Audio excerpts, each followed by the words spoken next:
You're expected to move past it, work through it, get over it. Women don't get over anything. Yep.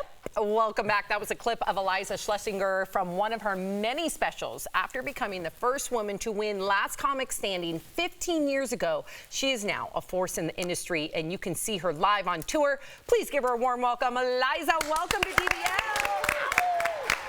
Hi, you guys. I am coming to you from a power outage, so I am on a generator trying to make this interview happen. Oh, my God. She really hated our conversation. Yeah. She just turned that power right down. Iliza, it's so good to see you. I opened for you at the Viper Room. I'm such a big fan of you. You did? Yes, I did. I held your dog Blanche. I have pictures. Does she remember? That sounds right. Yeah, That tracks. sounds like Does Iliza remember Tori Shulman? Sure doesn't, but still okay. I remember the name sounds familiar. That's Blanche fine. talked about you for years after.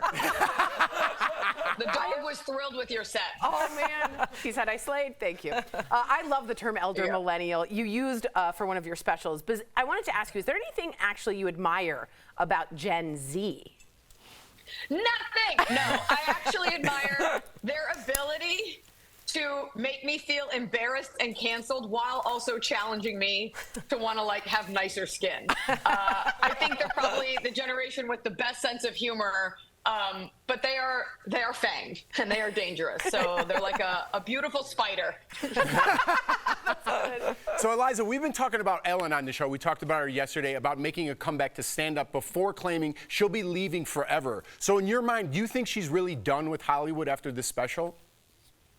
I'm just so nervous that like this screen grab is going to go around like women commenting on other women's success. Yep. I think no comedian is ever able to set it down. I mean, look at David Letterman, look at anybody that had a show and then they went on to do something else. I mean, Larry King is like a weird dated example. So you can't take the performer out of the comic. You could take the talk show away, but no comic is ever done until we're dead or have like a weird surgery that makes us not be able to talk. So she's no more done than I am with anything.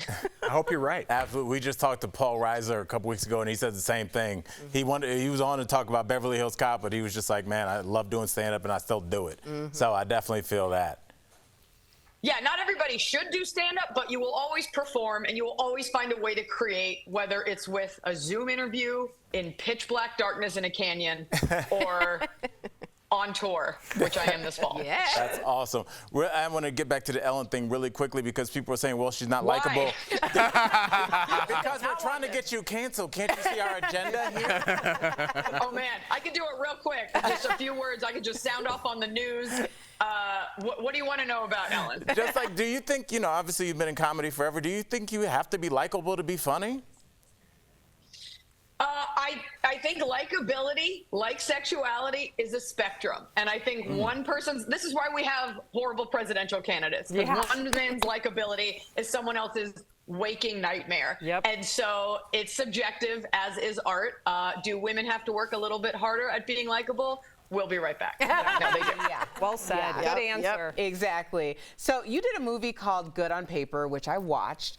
It was very good, more than on paper. It's She's like, I did see it. It is based on a true story about one of your ex-boyfriends who, quote, cuttlefished you. So explain to our audience, what is cuttlefishing and how did this happen to you?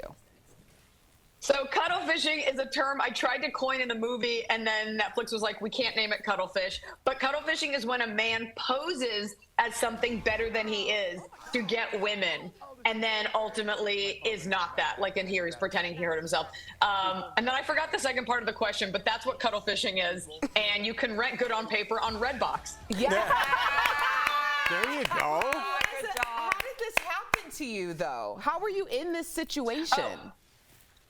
I'll be honest. I think I used to be embarrassed about it, and then I realized, like with things like Tinder Swindler and Dr. Death and all this stuff, like people get taken. When you're a girl and you like someone, women's problem is that we give people chances. And he was just not a beautiful, because he wasn't attractive, but a good liar. And rather than stay mad about it or get bitter, I just turned it into art. And by the time we shot this, I never really thought about him, but I was like, this story deserves to be told, even as a cautionary tale to other people. So So watch out if they're Cash kind of in. ugly but really nice. Yeah. Speaking of stories, quickly, I want to get this in. You wrote a book called Girl Logic a while back. What is something that you do that makes sense? What is something you do that makes sense to you but no one else? Okay, and I think I'm pretty sure all women do this. I always justify, I'm like, well, you can just eat more because you're going to work out more later. And then I don't work out. And I'm like, well, I'll just work out more tomorrow. And then I don't work out. So I'm like, well, I'll just eat less. But then I eat more. So you're constantly promising yourself you're going to do better. And then you don't. And then you're like, you know what? I deserve a break. Oh, Iliza, thank you so much for being here. DBL Nation, catch Iliza on the Get Ready tour starting this month. Tickets are available at Iliza.com. And don't miss her 7th special premiering this fall on Amazon. You're killing it, Iliza. Congratulations. Thank you Thanks, for you guys. joining us. Bravo, We'll be right back. bravo. Bye, Denver. Bye, you guys. Thank you.